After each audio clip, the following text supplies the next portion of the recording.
So it says that this graph passes through the various coordinates and we have to find what is A, B, C, and D. So other than the equation, we have coordinates, and some of the coordinates are unknowns. There's only one pair that's known. Okay, so we're going to try to solve for A, B, and C. So let's substitute them in. So because all of them are coordinates, they will fit the equation. So we have x equals to 27, y equals to 3. So here 3 equals to log A 27. Okay, so what I can do is I can do the shortcut where my base is A cube 27. So A cube is 27. 27 is 3 cube. So A will be 3. Okay, if you're not so familiar in changing the base, what I can do is to multiply a neutral item, which is 1. Okay, so like log AA, 3 times log AA is log A27 because log AA is 1. Then this will be log A cube log A27. So A cube equals to 27.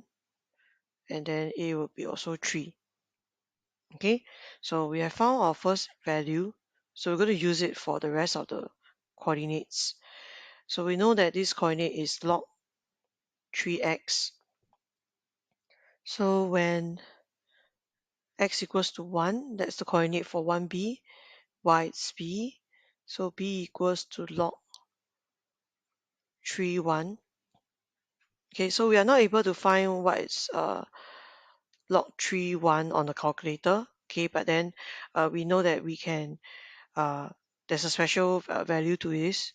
So I'm going to show you how it works. So you can use at ln or log LG because these are the two values that are given your calculator. Your log in the calculator is actually LG log 10. So we change base.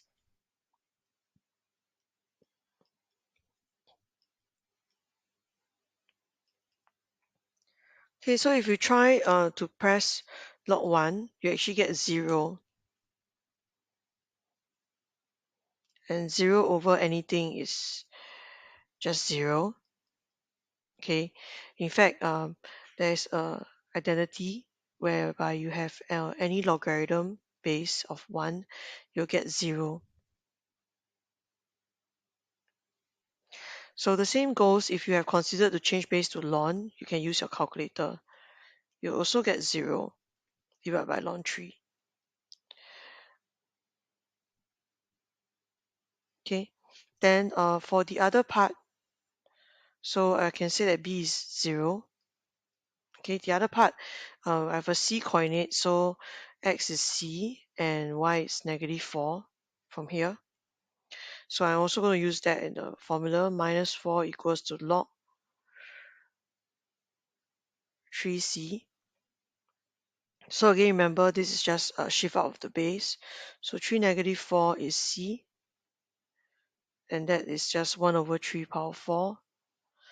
So c is equals to 3 power 4 is 81, so 1 over 81. Okay, so I found my values. 3, b is 0, and c is 1 over 81. Okay, so I'm now going to do my sketch.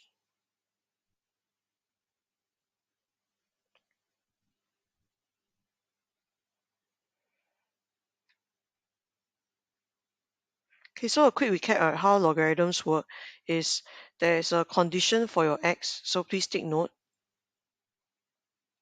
X must be more than 0.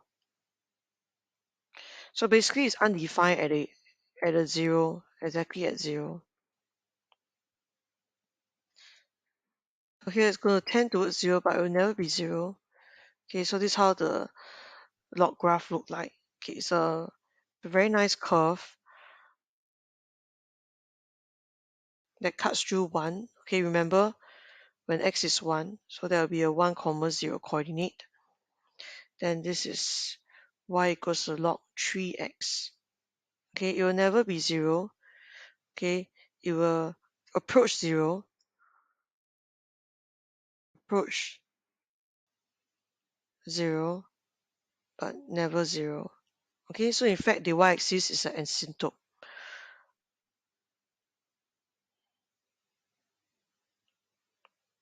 Okay, the other thing that you need to take note is because right now we have a positive 3. And the event, if you have a fraction, it's going to look very different.